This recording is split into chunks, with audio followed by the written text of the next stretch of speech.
All right, you know that sugar's bad, at least for now, but what else should you eat? I've got your guide right here.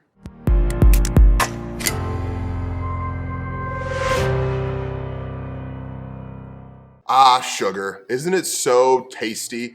Pies, cakes, ice creams, cookies. You love the taste of sugar. Well, we know that sugar, it causes inflammation, and inflammation in the body, chronic inflammation, is one of the major precursors to all Western modern diseases and chronic diseases. So we don't want to have so much sugar. So what should we make? Well, marketers know that you are looking for alternatives too, and they've trickled in a few that may have swindled you but are actually unhealthy as well. So I wanted to just dispel all the myths and give you kind of a list of the good and the bad and the ugly of sweeteners. And so let's start with the ugly. What are the worst types of sweeteners? Let's start with the world's favorite sweetener, sucralose, or as your grandmother calls it, SPLENDA. SPLENDA, we know, causes cancer in laboratory rats. Well, there are some studies that say maybe we don't know if that's true or not, but regardless, we do know sucralose destroys the gut biome. And recent studies talk about how the gut biome is actually the control unit of our entire body. In fact, the gut biome actually informs our brains and how our brains process. And so you don't want to drop an atom bomb on your gut biome like you would with an antibiotic, right? You only would take antibiotics unless you were really sick, right? Okay, really sick and you absolutely need them. Don't just take them when you have a cold. And since you wouldn't drop an atom bomb on your gut with an antibiotic, you shouldn't do it with sucralose because it's going to destroy your gut biome that controls your body. By the way, when sucralose metabolizes in your body, it turns carcinogenic, so that's bad. You don't want that. So avoid sucralose at all costs. If you see the yellow SPLENDA packet on the table, don't put it in your tea, don't put it in your coffee, don't put it on your food, don't eat it. Another one you want to avoid is a sulfame. It's usually in diet sodas and the like. Avoid a sulfame. Why risk it? There are too many controversial studies about the damage that a sulfame does to the gut biome and to the human body and a possible cancer. Why avoid it? There's plenty of great sweeteners out there that you can use instead. We're gonna get to those in a second. The most terrible, the Mac Daddy of them all, aspartame. Probably the most debated and hotly contested one of these, and a lot of good reason because there are conflicting studies. Some say it causes cancer, some say it doesn't. But what we do know is that people that produce aspartame have paid different government agencies, and I'll put the link below, have paid government agencies to be able to get this to be passed by the FDA and other organizations like that. So be very careful about trying some of these different sweeteners. If there's a potential for cancer and you're just looking for a little bit of sweet, why risk it? One of the most controversial on this list is fructose. And the reason why it's controversial is because fructose is in fruit.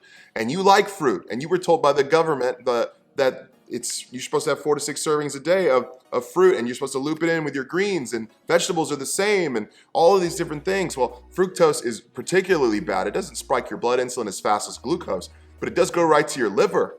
And it could trigger things like fatty liver and could trigger fat production right away. And it's very bad for inflammation. It also can age your cells a lot faster. Nobody wants to age any faster. And you also don't want extra inflammation in your body, which will trigger inflammation, and it could even trigger liver toxicity. So you want to be careful with different fructose. I would say limit your fructose to about 30 grams a day. Don't have a lot of fructose, even though you might like it. And other things that are fructose are things like fruit juice, which supposedly is more healthy for you, even with added sugar, than a piece of fruit or than like a soda. Well, oftentimes these fruit juices are worse, and they also have fructose in them. So be very careful of those as well. Okay, those are the ugly.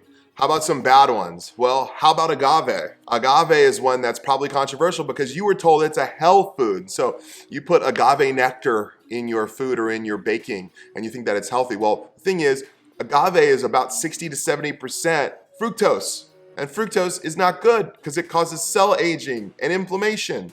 So be careful with marketers. Marketers are going to try to tell you anything is healthy just to get you to eat it. And you'd be surprised at the lax statements that companies are able to put on their packaging in order to get you to buy stuff.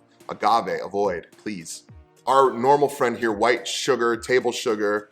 White sugar, we know all the risks of sugar causing inflammation. It is basically in everything you eat. You have to try to avoid it as much as you can.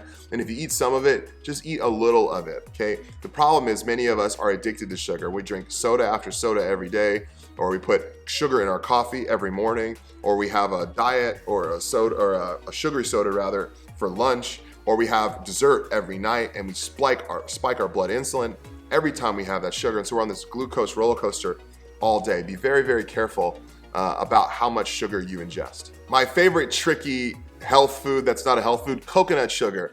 Yeah, I know, because it's brown and gritty and it's in a cool brown package, we think it's health food, but it's actually just basically sucrose. It's just basically table sugar, but it's brown and it's fancy. So be very careful. Don't let the marketers fool you on that one.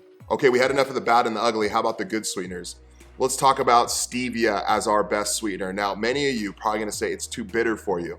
The reason it's too bitter is because you're eating so much other sugar that it tastes bitter in comparison. But I promise, if you quit regular sugar and begin eating stevia in your coffee or having stevia in your food and your desserts, you're gonna realize it's actually pretty good. Now, stevia comes from a leaf, and so it's a natural source of sugar, and it doesn't actually have any real sugar in it. It just has a sweet taste. And stevia isn't gonna affect your blood insulin or your blood glucose like regular sugar would, so that's another great plus. But be careful, it is a lot sweeter than regular sugar, 250 to 300 times more sweet than regular sugar, so just a few drops of stevia or a little bit of powder should do it. Another sweetener is xylitol. Now, xylitol is great because it tastes a lot like sugar.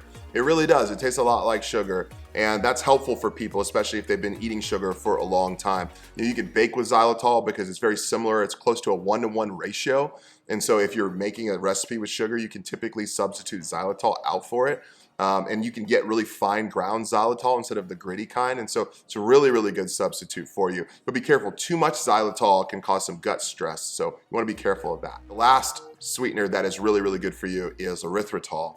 Now, erythritol is great because while it's not as sweet as xylitol maybe, it bakes really well. You can bake and substitute sugar out really easily for it, and it's actually very tasty. And taste is quite honestly very important for a lot of people. And I have kids, they love the erythritol substitute, and that's a great one to bake with. So if you like doing pies with almond flour, or you like doing some, or putting some in your coffee, it's another great substitute for that as well. And it doesn't cause the gut stress that xylitol does, which makes it even better. A bonus good sweetener is raw local honey. Now, just because you go to McDonald's and they have little packets of honey, that doesn't make it raw and local. That is probably just a honey substitute with a bunch of chemicals and a bunch of compounds that make it taste like honey. You want to go to a local beekeeper or a local health food grocery store and get you some real honey from your region, because that honey will have things in it that will allow you to adapt to the allergens in your area better. But again, honey still is sweet and it can spike your insulin, so you don't want too much of it. So having a little bit of it, particularly before bed, gives you a nice insulin spike to help put you to sleep. Hey, I hope this video was informative for you. I've got tons of different articles below if you want to learn more about some sweeteners. And as always, ask your doctor. I'm not a medical professional in any of this. I'm just giving you my advice. And so go ahead and do some research of your own. But hey, if you like this video, will you give it a thumbs up and then leave a comment in the description, and then even subscribe to this channel. That'll help me get some more information like this out to the masses. See you next time.